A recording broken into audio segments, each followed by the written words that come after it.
We are joined this morning by Republican Congressman and Hanford dairy farmer David Valadao, just a day after California Governor Jerry Brown issues historic water restrictions across the state of California. Congressman, good morning. Welcome back to Eyewitness News. Good morning. Thanks for having me. Nice to have you on the show. Yesterday, not a surprise to anyone what Governor Brown did. He did it on April Fool's Day. The timing was ironic, but he was standing on a snowpack where there was virtually no snow at all. He issued basically a 25% reduction that will affect about 90% of residents across the state of California. The question today is, do you think that's enough? You know, as far as what the governor done, that's helpful. But at the end of the day, we've been fighting for a long time back in Washington, trying to get legislation signed into law. We've worked with a lot of locals. We've worked with Democrats, Republicans. We've worked with Feinstein. Yeah.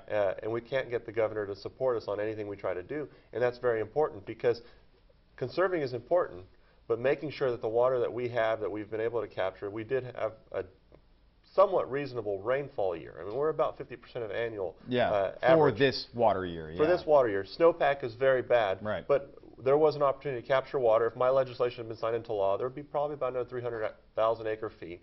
If we would repeal a lot of the environmental laws, that my first bill probably would have made a much bigger difference. But we're talking probably 1 million, 2 million acre-feet of water that have been wasted over the last year because of these pumping restrictions. And there is substantial waste. Obviously, it's early April, but in March we've seen record temperatures already set. We saw a couple days where it was in the mid-90s in parts of the valley. Certainly, Congressman Kevin McCarthy, who is in a leadership position in the House, has he done enough? Are people doing enough? This, with what Governor Brown did yesterday, it seems like it's a start, but people are wasting water, and Governor Brown said yesterday he doesn't think California residents really get the drought unless you're actually a farmer like yourself, and it's affecting what you feed your cows and that sort of thing. But basically it means golf courses aren't going to be green, cemeteries aren't going to be green, school playgrounds, that kind of stuff won't be green, and your yard might not be green. But is that a big deal? Do Californians really get this? I don't know if it's gonna have an impact on people. Obviously, that people are gonna see it on a daily basis, so it will have an impact mentally on a lot of folks. Yeah. But here in the valley, especially when you look at some of the communities on the west side, communities on the east side of the valley, a little bit north of here, they've already gone through a cut much greater than this. And so for them, if they're gonna be impacted with another 25%, they're literally gonna be left with nothing. Yeah, Governor Brown said, quote, "We are in a new era. People are gonna have to change the way they live." Interesting quote I found yesterday doing some research about this. This drought, this is a quote from Governor Brown. He said, "The drought has been a slowly building national disaster for 4 years."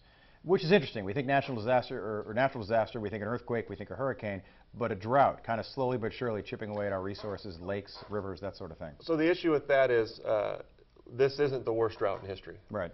We've had situations with worse, and we've handled them better than this.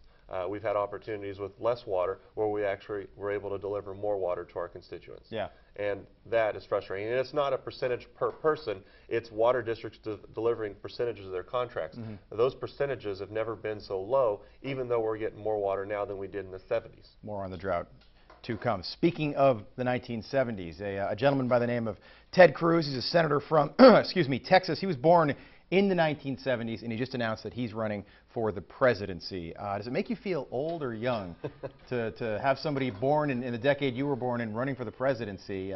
Pretty remarkable. This is the first time we've ever seen somebody born in that decade announcing that they're seeking the nomination. No, it doesn't make me feel old. So young. My kids growing up as fast as they are is what makes me feel old. Yeah. What do you think Jimmy Carter, who was president in the 70s and is still alive, would say to Ted Cruz today about leading the country? Oh, I don't know what good luck? Yeah, good luck, but I think there's a few other things he'd probably say. You think, he's Democrat. Do you think he has a chance, Ted Cruz? It's going to be a tough race no matter what. I mean, obviously, on the other side, Hillary Clinton is doing what she can. Her polling, even though she's gone through what she's gone as far as publicity and how horribly she's handled this situation the email scandal and all that stuff. Her polling is still very strong. It is. It's early, but it's strong. Clinton is a strong name. She lost in 08. Yep. But there are a lot of people still yet to jump in. We're hearing about Marco Rubio. We're hearing about other candidates starting to look at, or even Rand Paul, I hear he's probably going to announce pretty soon. Yeah. And there's a lot of people still out there to jump in. And these guys. CPAC changed some things for some candidates. Are you going to throw your support behind one particular candidate? It's way too early to get behind Ted Cruz or somebody?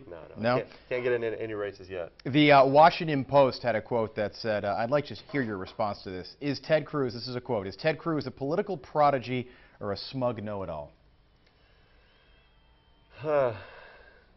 Ooh, all right. I really So don't know we're how not to siding answer with the prodigy part just yet. No. No, I mean, he's just a human being like all the rest Yeah. of us. To say anybody in Washington is a prodigy, I think is probably not right. Yep.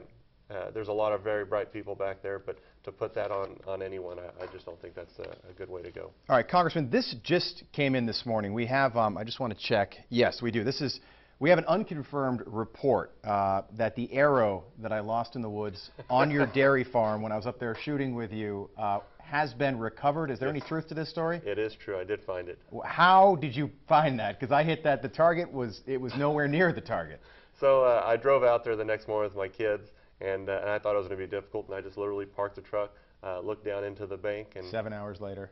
And there it was. Lost in the abyss. For viewers who don't know, I spent a day with the congressman up at his dairy farm in Hanford. We shot bow and arrow. Congressman is a tall guy, so I was really the only one who could gauge it back, you know, because those are set to your body type, right? For those who don't understand archery, yes, they are measured for how long your arms are and how far your pull is. And I draw mine back quite a distance compared to most. So he hit the target, crack shot, mine about 75 feet to the right, wide right. That's not true. You came pretty close. Kind of close, yeah. For a first time, that was actually impressive. I felt that. I was like, oh, there, I'll get that next time, I guess.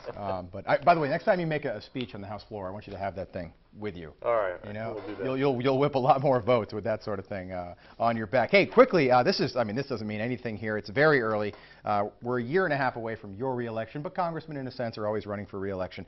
Apparently, Fowler Mayor Daniel Pera is interested in potentially running against you next cycle. What do you think? Now, you vanquished the underfunded John Hernandez twice, really. We're going to continue to do our job the way we're supposed to. We've got, we've heard already 4 different names thrown out there, including Amanda Renteria. We hear that she might be hired by the Clinton campaign. They looked at another gentleman up in Fresno that moved into the district from Fresno. This Daniel jumped in. I've known Daniel for a few years. And then there's also another woman that's looking at it. So it's part of the norm. So we'll wait till after filing period closes to really start to think about it. All right, Congressman David Valadao, thank you so much for being with us this morning. We'll talk to you again very soon. Thank you. Thanks for having me.